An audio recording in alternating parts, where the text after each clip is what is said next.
Okay, so he's writing this thing and he says, oh, you know what, I've said this and now I need to clarify something and I need to expand on it. This has reminded me of this.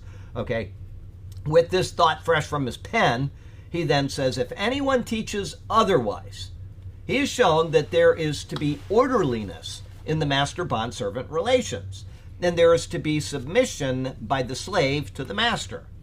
To teach otherwise would be to promote insubordination and disobedience in what was an established hierarchy within the culture. Okay? Insubordination would lead to strife.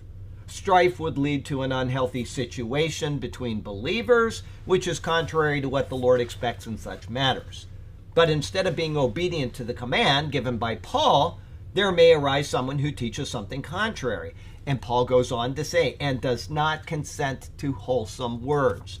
Okay, so Paul has said this, we're just going to stay in the immediate context right now. Paul has said this about the slave-master relationship. And I have equated it, without trying to change the word. I want to keep saying this because somebody's going to get offended if I don't say it, and he tunes in right when I'm talking about it. A employee-employer relationship. I'm just using that. It's the same basic context. You've got somebody that is responsible to somebody else. We don't have slaves anymore, but we do have this thing going on.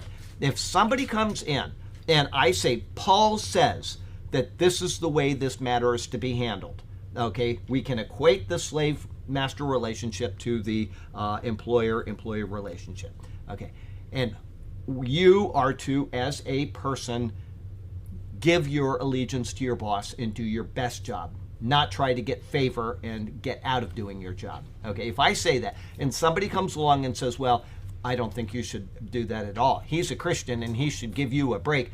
That person is sowing discord. He's going against the words of Paul. That is what Paul is saying right there. That person, one, should not be listened to, and two, I'll just keep it to myself.